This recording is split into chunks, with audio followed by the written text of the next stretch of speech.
အားလုံးပဲမင်္ဂလာပါရှင်စာဖတ်ကြမယ့် channel လေးမှာပြန်လည်ကြိုဆိုလိုက်ပါတယ်ဒီနေ့မှာတော့စာရေးဆရာသောမတ်ဟာဒီရေးသားထားတဲ့ Test of Adabi ဆိုတဲ့ဝတ္ထုစာအုပ်လေးရဲ့အကြောင်းကိုပြပြသွားခြင်းပါတယ်နားဆင်ခံစားပေးကြပါအောင်ရှင် Test of Adabi ဆိုတဲ့ဝတ္ထုက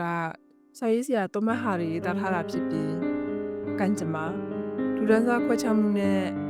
မိန်းကလေးတစ်ယောက်ဟာလူမှုစည်းမျဉ်းတွေကြားမှာဘလို့ရုန်းကန်နေရတယ်လဲဆိုတာကိုပြသထားတဲ့ဇာတ်လမ်းတစ်ပုဒ်ပါဒီဇာတ်လမ်းမှာအဓိကဇာတ်ကောင်က Test Adabi လို့ခေါ်တဲ့လယ်သမားမိသားစုကမိန်းကလေးတစ်ယောက်ပါပဲသူမကအင်္ဂလန်နိုင်ငံရဲ့မာလောဆိုတဲ့ရွာလေးမှာနေပါတယ်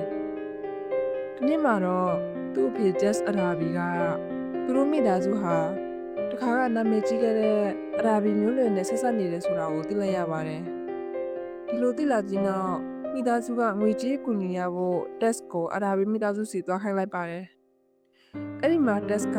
Alice Adabi နဲ့တွေ့ပါတယ်သူကချမ်းသာပေမဲ့မနာလိုမလေးစားတဲ့လူတစ်ယောက်ပါ Test ရဲ့ရိုးသားမှုကိုအခွင့်အရေးယူပြီးနောက်ဆုံးမှသူမကိုအာရမကျူးလွန်လိုက်ပါတယ်ဒီဖြစ်ကြောင်း Test ကဘဝအတွက်အပြောင်းလဲကြီးဖြစ်သွားပြီးသူမအတွက်စိတ်ဒဏ်ရာကြီးတစ်ခုဖြစ်လာခဲ့ပါတယ် Test ကအင်ကိုပြန်လာခဲ့ပြီးကိုဝန်ရှိလာပါတယ်သူမက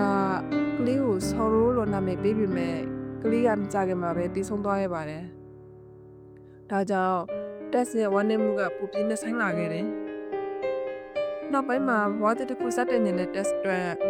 လူ့ဘဝတဲ့စိုက်ခင်းတစ်ခုမှအလုပ်လုပ်ဖို့သွားခဲ့ပါတယ်အဲ့ဒီမှာ Angel ကလေးဆိုတဲ့လူငယ်တစ်ယောက်နဲ့တွေ့ပြီးနှစ်ယောက်လုံးချစ်ကြိုက်သွားကြပါတယ်နောက်ဆုံးမှာတော့လက်ထပ်ကြပြီမဲ့ Test ကသူ့အတိတ်အကြောင်းကိုပြောပြဖို့စိတ်ဖိစီးနေခဲ့ပါတယ်လက်ထပ်တဲ့ညမှာ Test ကအရာအလုံးကို Angel ကိုပြောပြလိုက်တဲ့အခါမှာတော့ Angel ကသူ့တွေးထဲမှာထင်ထားတဲ့ Test နဲ့မကန့်ညီတော့တာကြောင့်သူမကိုစွန့်ခွာသွားခဲ့တယ် Test ဟာတစ်ခါထပ်စစ်ကြက်လက်ကျဖြစ်သွားခဲ့ပြီးလူမှုစည်းမျဉ်းတွေကြောင့်စိတ်ထိခိုက်နေရတဲ့မိန်းကလေးတစ်ယောက်ဖြစ်ပြန်ဖြစ်လာခဲ့တယ်နောက်ပိုင်းမှာ Test ကဘဝကိုပြန်တည်ဆောက်ဖို့ကြိုးစားပြီးမဲ့Alice ကပြန်လာပြီးသူမကိုထပ်မံဖိအားပေးခဲ့ပါတယ်အခြေအနေအကြောင်းကြောင့် Test ဟာသူ့စီကိုပြန်သွားရတဲ့အခြေအနေတွေထပ်ရောက်သွားပါတယ်နောက်ဆုံးမှာတော့ Alice ကသူမကိုထပ်မံထိခိုက်စေခဲ့ပြီး Test ကစိတ်ဖိစီးမှုနဲ့အမုန်းတရားတွေကြောင့်သူ့ကိုတတ်ကြစ်လိုက်ပါတယ်ဒီမှုကြောင့် Test ဟာပြေးလွှားနေတဲ့လူတစ်ယောက်ဖြစ်သွားခဲ့တယ်နောက်ဆုံးမှာတော့သူမကိုဖမ်းမိပြီးတရားစီရင်ခံရပြီးတည်တံ့ချမှတ်ခံရပါတယ် Test ရဲ့ဇာတ်လမ်းကလူမှုအတန်းဝိုင်းကမိန်းကလေးတွေကိုဘယ်လိုမတရားစွာဆက်ဆံခဲ့တယ်လဲဆိုတာကိုပြသထားတာဖြစ်ပါတယ်နောက်ဆုံးချိန်လေးမှာ Test က